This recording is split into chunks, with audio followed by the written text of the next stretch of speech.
come first. Affinity Plus helped me a lot to pass through this tough time. My family was negatively affected. Affinity Plus showed that they are invested in our success. You are top priority. And they did it proactively. I have found them to be respectful, supportive, and compassionate. I don't feel judged. I feel when I go, I'm in safe hands. And that is why I bank with Affinity Plus. Hi, everybody. Welcome again to Gophers Review and Preview. Thanks to Affinity Plus Federal Credit Union. I'm Justin Gard from The Fan. Thanks for finding us every single week. We hope that you've enjoyed the different kind of Gopher show that we've done this year, and I really appreciate Affinity Plus Federal Credit Union for jumping on board and supporting this new venture. I want to remind you, affinityplus.org is the website if you want to learn more about becoming a member. If you want to learn more about their top-rated mobile app, their video banking, which, depending on what Governor Walz says on Wednesday, maybe we're going to be doing a lot more of, right? But you can do everything from your phone or your computer with Affinity Plus and affinityplus.org. So we appreciate them helping us out with this show each and every week. My two guests tonight, I'm really excited about coming up in a little bit. We're going to hear from Gophers offensive line coach and run game coordinator Brian Callahan. He spent a lot of time with Coach Fleck going all the way back to the Western Michigan days. So we're going to talk a little bit about that, talk about his group that had a couple surprises going into 2020, losing a couple of starters with Curtis Dunlap Jr. as well as Daniel Fa'alele being unavailable. We'll get his thoughts on how his unit is doing, how his group is doing, his thoughts on Mo Ibrahim, and obviously his thoughts on the Purdue Boilermakers, the opponent this Friday night at TCF Bank Stadium. It's a 6:30 kickoff. Pregame show on The Fan and your iHeartRadio app is just after 4:30. And my first guest tonight, you hear him on Gopher Football Sundays every single week right around 8:15. That's him, Ryan Burns, GopherIllustrated.com. Follow him at Ryan Burns MN on Twitter. Burnsy, how are you, man? I'm doing well. I appreciate it. Appreciate you having me back on. Yeah. You made the cut for a second appearance. We've only got like 4 or 5 more games, so I figure I better get Burnsy one more time to let you vent. I feel like the Sunday morning vent session isn't good enough. I feel like now, given how some things are going, you might need a midweek vent, if that makes any sense. Well, I'm here for it, and I'll try to answer any and all questions that you got for me. So we're going to preview the game a little bit later with you, but also with Brian Callahan. Let's quickly review Iowa. Your thoughts on what you saw last Friday night at TCF Bank Stadium? How much time do you have? I mean, it's something to where Minnesota's got to play a lot better. And now they're 0-4 in PJ Fleck's tenure against the Iowa Hawkeyes. They continue to be outscored early on, and through 4 games of PJ Fleck versus Kirk Ferentz, the Gophers have been outscored 41-7 in the first quarter. That really doesn't lend itself to what Minnesota wants to do offensively, and that's run the ball. Well, it's tough to run the ball when you're down a touchdown, 2 touchdowns, 3 touchdowns, because then the clock works as an enemy against you. And then we saw Iowa run one play and one play only for the running game. That was outside zone, and the Gophers had an extremely tough time really defending that. That's how you look up at the end of the day. And Iowa running backs run for nearly 230 yards and 3 touchdowns. And one of my favorite subjects, as you know, Gopher special teams continues to do everything but help this team. So when you have all 3 facets of the game not playing well, it's really tough to win a college football game. Yeah, and I've seen that Iowa game before, no matter which era it is, that zone play with the left tackle that's going to the NFL, presently. Yep. I mean, I've seen that forever, and Alaric Jackson was having a lot of fun blocking on Friday. What's difficult, what's difficult about how Iowa wants to run that play, and why almost any Gopher team, even the ones that have had really good defenses, have struggled with stopping that play, whether it's Iowa or whether it's Wisconsin, the teams that really have been able to run the ball as an identity, even going back to the Clays and Kill era, Ryan, when they had really good defenses and stout defenses, it's always been kind of a bad matchup. What's difficult about defending that play? Well, first and foremost, I think that Iowa and Wisconsin do a tremendous job of recruiting in the trenches. They do a really, really good job of getting offensive and defensive linemen that are very talented. And then number 2, they do a tremendous job of developing them. And that's where your next guest, Brian Callahan, he knows the stat just like I do. The Gophers haven't had an offensive lineman drafted since 2006. It's going to be nearly 15 years, depending on what happens with Minnesota's offensive linemen here. And on the flip side of things, the defensive line hasn't had a lot of guys drafted as well. And so they can get a tremendous amount of push up front. But I think when you watch that Iowa game back, what really stood out to me was the second level defenders, so the linebackers and the safeties, really had a tough time getting off blocks. And then that backside linebacker on Minnesota's And their defensive scheme that's trying to run down this outside zone wasn't taking the correct angle. So if your first guy who is unblocked is taking a poor angle and the running back can just run past him, and then the play side linebacker and the play side safety are blocked up, it's how you see 15, 20-yard gains consistently on that play. So Minnesota's got to get some linebackers that can get in there and shed blocks. They can take the correct angles. And then the defensive line up front that is featuring, as PJ Fleck would love to tell you, a lot of freshmen, has got to be able to become more mature, and they got to shed more blocks. If you just clicked on this link wondering what you're watching, it's Gophers Review and Preview thanks to Affinity Plus Federal Credit Union. I'm Justin Gard. My guest right now is Ryan Burns from GopherIllustrated.com. Ryan Burns, MN on Twitter is how to follow him. As we talk on a Wednesday, Ryan, for people that are watching this live and maybe checking it out a day or two later, that's the coordinator day, usually the media availability day for the University of Minnesota. You sat in on both of those quote-unquote press conferences, the Zoom conferences with Mike Sanford and Joe Rossi. Let's start with Joe Rossi, who's always interesting, I think, always has some interesting things to say. What does he give as kind of an evaluation of where they are right now, and anything in particular stand out about what he had to say on Wednesday? It's about the same thing you would expect from Joe Rossi, and it's Minnesota's got to be a lot better on all three levels of the defense, and that's the expectation. And his defenders are not meeting that expectation. He takes accountability for that. You know, he also echoes the same sentiments that PJ Fleck does, that Minnesota's playing a lot of youth, a lot of inexperienced guys that are getting their feet wet for the first time. But I mean, I'm tired of hearing about it, just like you're tired of hearing about it, because you look at someone like the Minnesota Vikings. Now, I know when we're comparing 18 to 22-year-olds to 22, 23-year-olds in the NFL, but there's a lot of different ways things can go, and you're starting to see the Vikings young guys starting to figure it out. Well, we need to start to see some of those young linebackers like Mariano Sori-Marin, number 55, number 13, James Gordon, number 20, Donald Willis, 45, Cody Lindenberg. We need to see that linebacker group specifically start to play a lot better, and that's his unit, and he knows that, he owns that. And I think when you look at what Purdue presents this upcoming weekend, they're a lot different than what Iowa was. Purdue is going to want to throw the ball around the yard. They're averaging nearly 45 pass attempts a game. Yeah. But we really haven't seen Minnesota's pass defense really been challenged that much because the run defense has been so porous. But Purdue doesn't want to run the ball, and Minnesota can't stop the ball on the ground, so it's going to be an interesting matchup. Now with Sanford, obviously probably the worst performance for the offense against Iowa, and Iowa's defense has something to do with it, but I know you've talked on your podcast and everything else about just the approach against Iowa, trying to run the ball, trying to establish it. You know, they got a bunch of yards in the fourth quarter. I think Mo had 58 yards in the fourth quarter to finish with 144. But when that game was in the balance, I think his longest run was maybe 11 yards. There was a lot of twos, a lot of threes, mix in a 6 and a 7 every once in a while. But how does Mike Sanford fix this? I mean, what did he have to say about what he thinks some of the issues are and how they want to correct it moving forward? He thinks the offense just needs to be more accountable. And then that obviously starts with him he talked a lot about rhythm and the lack of rhythm that Minnesota's had offensively. And I couldn't put it or describe it in any better way. That's the right word. Yeah, it is. It feels like it's been disconjointed. It just feels like they haven't been able to find everything to make everything run so smoothly like they were in 2019. Now, again, brand new offensive coordinator with no spring ball and abbreviated fall camp. I get all that. But Fleck has talked a lot about experienced teams. Look who's doing well in the Big Ten. It's the experienced teams. The Gopher offense has a lot of experienced players, including a quarterback in Tanner Morgan, who arguably had the best passing season in 2019 in my lifetime. Yeah. And now he is completely lost. So it's trying to get this passing offense specifically to find a rhythm. They've moved Rashad Bateman into the slot a lot more, and we asked Sanford about that, and he just thinks that the matchups are a lot better there. But my counter to that would be Rashad Bateman's best asset is his ability to take the top off the defense. And he's only been targeted, I believe, 3 times 20-plus yards down the field through 4 games.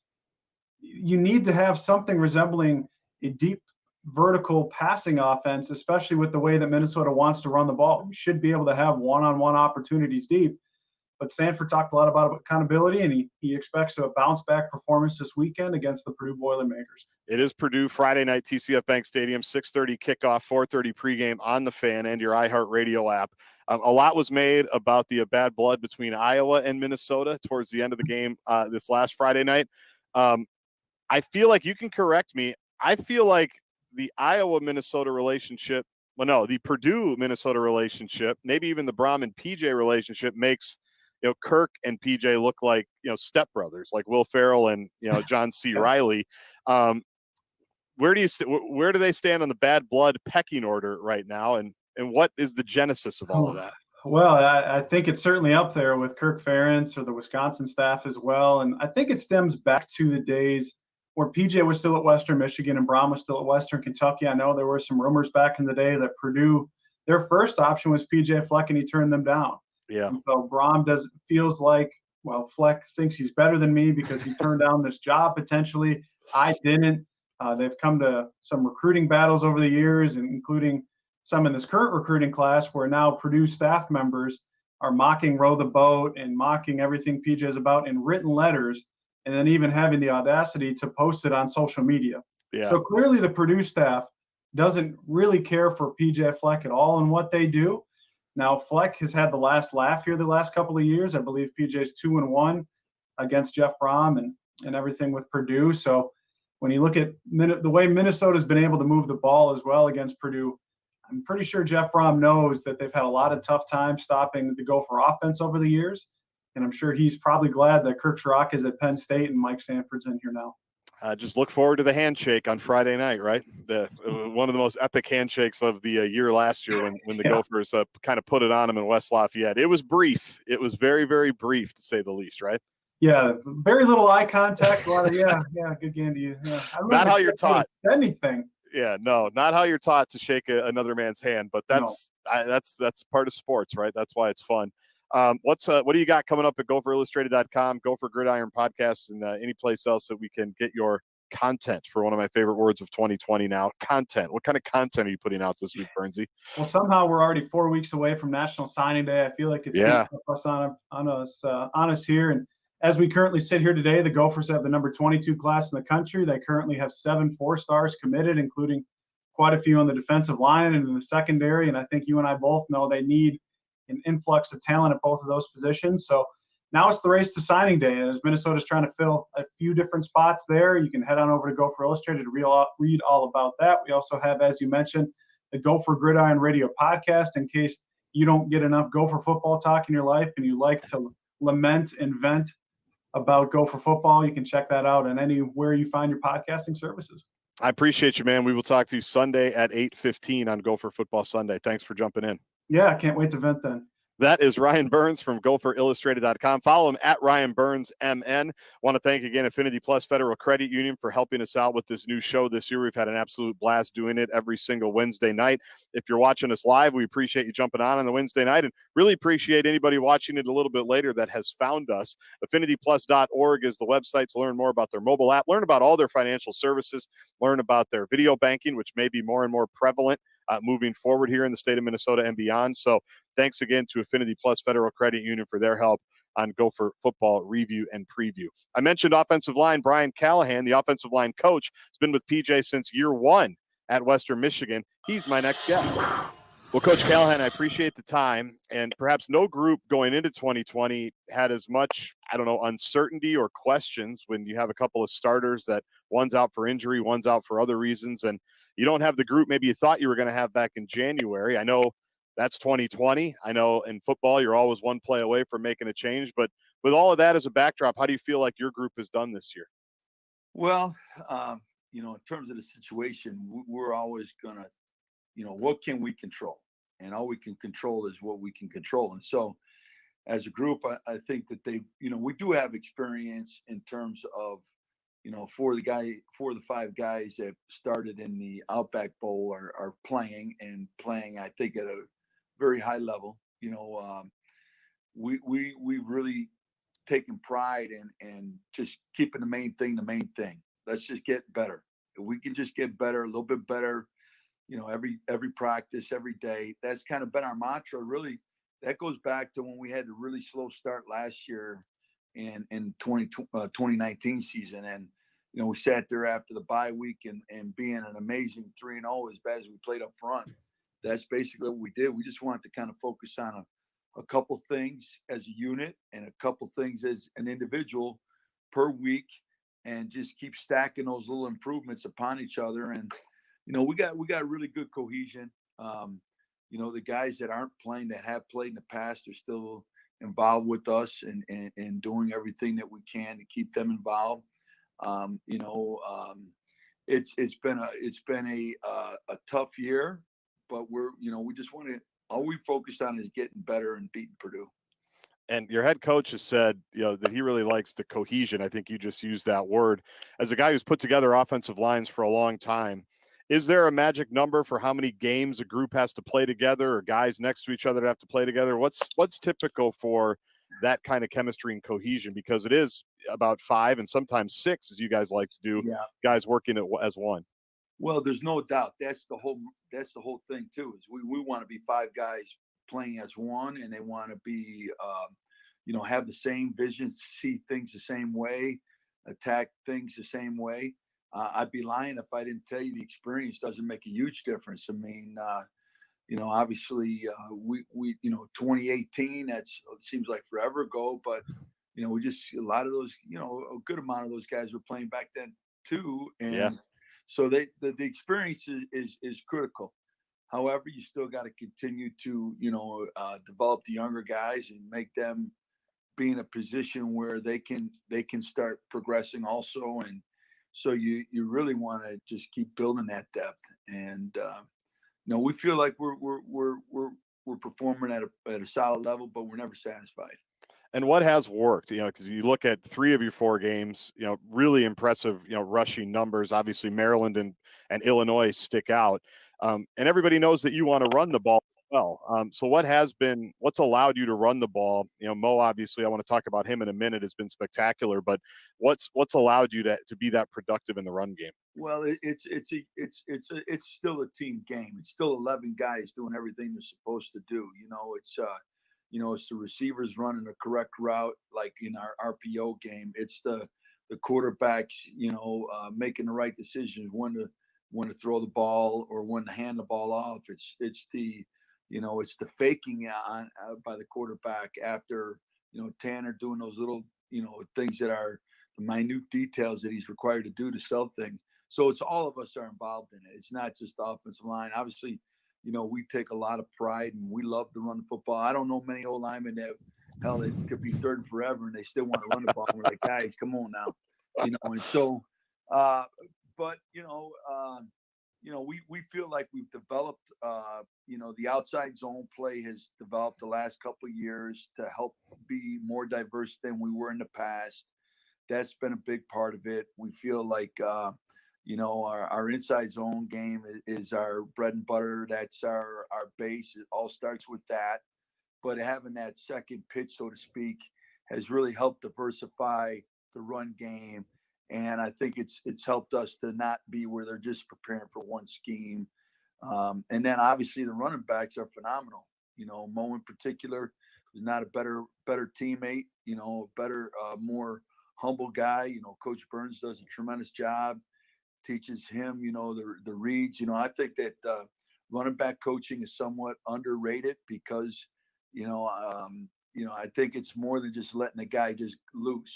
There is coaching and teaching that he has done, and I think it's really been good. Obviously the tight ends are a big part of that with Coach Patterson and all the guys. Coe and Bryce and everybody's really they've done a good job. We continue to get better, and that's what we're all about, man. Our run unit, as we put things together, we really want to continue to just be really, we want to out execute. We want to be better at what we do than what the defense does, force them to go to step, plan B, so to speak, and then go from there. You mentioned Mo, and I wanted to talk about him. I get such joy watching him run behind your offensive lineman. It seems like for even particularly on the outside zone, like his patience, his vision, the fact that he's small, he kind of hides behind those guys. I mean, what stands out to you is why he's been so successful in that scheme? I would agree that the vision, piece is huge for him. He's got great tempo in terms of, how fast to stretch it, when to cut it up, all those things. He's just phenomenal at his vision is the big thing. But, there is some patience sometimes in letting that, sometimes it's going to wash by you. and you get a nice cut up. And you saw that a little bit in the Iowa game. We got the one holding call I was really disappointed in, that, we got a ticky-tack. We got to be better and keep our hands inside. But, I mean, that's a great illustration of that stretch and that cut-up mentality. So in our final couple of minutes, Coach, I ask all the coaches that join me how they got connected with Coach Fleck. You go back to Western Michigan with him, and you've been all over the place, right? I'd love someday to hear about coaching down in El Paso, given that I was down there for a while. It's a little different than Minnesota. No doubt. You've been everywhere, Chicago native, played at Eastern Illinois. I went from the UP of Michigan down to El Paso. So I went from Canada to Mexico, 20 years ago, whatever it was. You're well-traveled. It's a very small world that we live in terms of how I met Coach Fleck. Actually, Matt Limegrover, who used to be the offense coordinator here, him and I have been friends forever. We've kind of bounced around similar paths, and then when we were both in the MAC, I remember I was at Akron, and those guys were at NIU, and one of those matching games, he's like, "Come on over to the hotel." We weren't playing. They were over there. I think they might have had like a Wednesday, and we played like a Saturday. And so I went over to the hotel, and that's the first time I met PJ. And even back then, you knew he was going to have the vision to be a tremendous head football coach. And our relationship developed through the years. And we kept in touch. And I saw him at the combine, and we just kind of we're both obviously Chicago area guys, and so we had that in common, and we kind of hit it off. And then it's been a tremendous experience being with them the whole time, and seeing everything from year one at Western Michigan to where we are. We're never satisfied. Being a product of our culture through the years and seeing it develop, and we do really. But the key to me is that we always change our best, and it could be just a little tiny bit. And we're never satisfied. We got to continue to work to improve. Obviously, we're not happy with where we're at right now, record-wise, but all we can do is keep our head down, at least in our room, and talk and and work on being better, and just get that much, those little tiny bits of getting better. That's what it's all about. The vision that Coach has about where we want to take this program. The same thing. Obviously, we're here because of the success we had at Western Michigan, and he's got such great vision, and the culture. You have to have elite players, which we do, but you can't do anything without the how, as we like to say. And so that's I know I kind of went off a little bit and how he kind of helped me. I've always felt I've been a dang good football coach, but I feel like as a group, it's really come together well. The maturation of the offensive line through the years, and we're excited about our future. Well, and you mentioned year one. I'm curious for guys that have, been, and Matt Limegrover was a guy I talked to about this as well. Like when you get to Minnesota, you're kind of doing as a group what you've already done once. We're kind of seeing it, for the first time. But I'm curious, your first year with PJ, I think it's his first year there. So he's doing all of it for the very first time. He has no idea if any of it's going to work. Here we at least saw what was going on in Kalamazoo. But what do you remember about that first year of a really young coach coming in and saying, "Yeah, this is my plan. It's never been tried. I have no idea if it's going to work, but I need you guys to buy in." And in the tough times, as tough as that year was, it's really just you got to hold firm to what you believe in, and he's never wavered from that. And I'll give him credit. Like he's used the expression. He's like, "Okay, now this year we're going to mow the grass." He's used that one a couple times, and it's been the truth. We've heard it all through the years, and I personally keep my head down, and I focus on what I can control, and that's showing up to work every day, working to help our players develop in all areas of their life, not just football, care about them, get to know them, develop those relationships, and continue to do everything we can to bring the best players we can here and develop the players we have, and make the state of Minnesota proud in terms of what we're about. And it's more than just the football piece, as you know. Last thing for you, Coach. You've got Purdue on Friday night. You mentioned that. That's your focus this week. They've got a new defensive coordinator that Coach Fleck has said is maybe mixing in a few different things. As you look at the Boilermakers, what stands out about them defensively that you have to pay attention to? They've got a very active, and they've got a big defensive line, and they're they do multiple fronts. They're going to stem in and out of a 3-down front to a 4-down front, which, that's always something you got to contend with. They do it. They play hard. They're physical. I think that they're a team that is making plays, and they've been able to get the ball, turn the ball over, and that's been a big part of their success. And how much we preach about the ball as the program, and to us, that's we're all tied into that. Just like you asked about the run game. Well, turnovers are all a big part of the whole structure. In terms of blocking, throwing the ball correctly, handling, catching it, chinning it, as we say. All those things tie together in terms of keeping them from getting the turnovers that they have had. So they're very sound. They do present a multiple of looks, which, it's always difficult when you're doing that. And then, he's built, they missed the one game with Wisconsin. So you do your research, but, you never know where he feels he's at in terms of putting in his full package, so to speak, and what the next step is, and how he perceives us, and how he's going to attack us differently than he has, everybody else that he's played today since then, since this year. So. Well, I appreciate the time, Coach. Best of luck against Purdue, and hopefully we'll see each other in person one of these days. No doubt. 2020, 2021, whatever it is. I look forward to it. All right. Well, thanks so much. Row the boat. Talk to you soon. Take care. Skyuma. Bye-bye. Thanks, Coach. All right.